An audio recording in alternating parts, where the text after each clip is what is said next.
This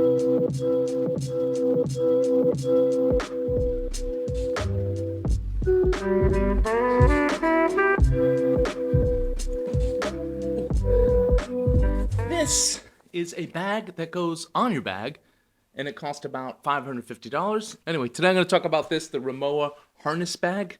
Go into details, what I like, what I don't, why I bought it, and hopefully if you're in the market for this, give you some clarity whether it's something you might be interested in purchasing. So first of all, if you're not familiar with Rimowa, they make really high-end, high-quality, durable, and expensive luggage. They're known for their classic aluminum bags. If you've ever seen those silver bags at the airport, Rimowa does make a polycarbonate option with a laptop sleeve built into it, but the aluminum option they don't. That would be kind of cool if they did. Not sure really how they'd swing that, but I've always wanted to be able to take my laptop and put it on my check-in bag on a compartment there. So first for the specs, I'll put them up here. For those people that comes in close for the carrying allotment, this is going to add a little bit of weight to that.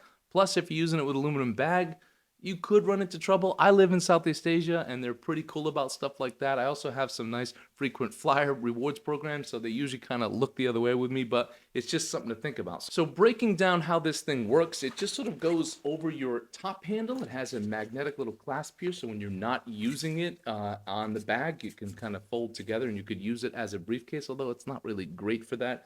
And then it just has two clips that attach, and they have these little leather accents, and the clips are adjustable, so you can fasten it through the luggage handle, and it stays nice and secure there. It's not going to come off, and you can sort of make it as tight as you want. And it goes on and off pretty easy. So if you're using this at the airport and you're going through security and you think you want to take it off, although I've gone through without taking it off, it's quite quick. It's also the same situation when you're boarding the plane. If you want to use this as your sort of plane bag, as your personal bag, it comes off easy as well. So you can take it out before you put your luggage in the overhead and have your laptop in here, your iPad, and some other accessories. As far as the pocket breakdown, you've got one large compartment here. You could put your wallet and your passport in there. It's got these other two little smaller pockets here. Nice, decent zippers here. I use this for like tech accessories, so a charger for my laptop, a power brick for my laptop in case I need it at the airport. And then on the back, you've got a little like open pocket here. You could stuff a raincoat in here, a very small packable jacket, or a small extra shirt if you wanted to. Nothing too big, so it doesn't have a lot of room. And you could also has another zipper pocket in the back, which you could use for your laptop. So you can put your laptop in the front or the back. One thing to think about, if you put it in the back of this bag and then you lay the bag down, then you're asking for trouble. It's not a heavily padded compartment on either side. So normally I don't really put much in this side. I put my laptop and my accessories in this side, and then every time I put the bag in the overhead or in the back of a trunk, I just rest it on this side. The problem with that is you are asking for trouble with scuffs and things like that. Like, I think in the overhead you're going to be okay, but if you're putting this in the back of a trunk, it could rub up against someone else's luggage. You just have to be careful. You have to be wary of it. As far as materials go, you have a nylon on the front and then a polyester interior.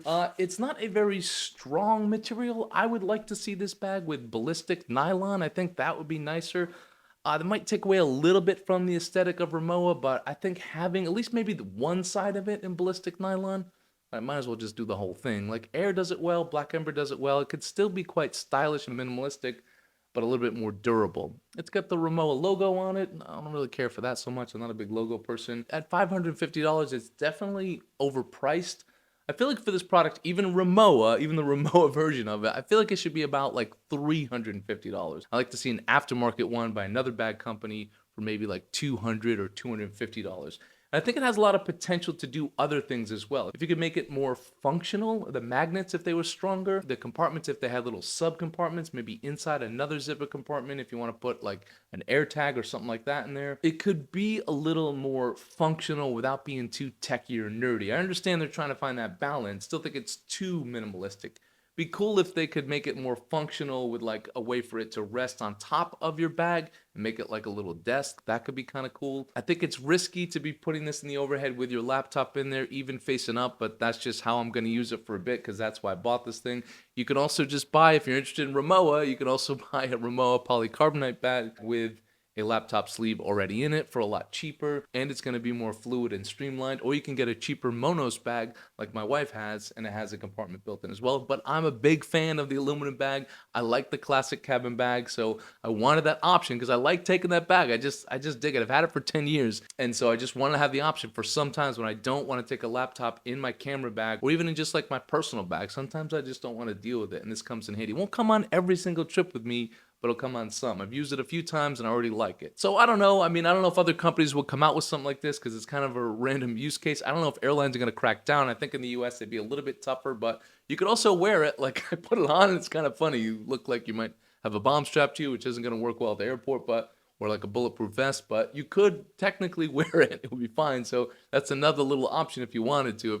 It's a nice little bag, definitely overpriced. Definitely could use some improvements, I think, in a newer version. If they've sold enough of them to come out with a newer version, they could make some nice upgrades in the materials and the functionality. I like it. I think for most people, it's probably a hard pass. I get it. It's also a nice little cheat code if you're one of those people that wants to be able to pull off like taking 3 bags on the plane. I've done that before and I haven't had anyone bother me, but again, that's in Southeast Asia. But I've taken my little tote bag with me, or my camera bag with me, and then I've had my roller bag and then this on the roller bag, and nobody asked any questions at security, nobody asked any questions at check-in, nobody asked me questions anyway. I had no issues with it whatsoever.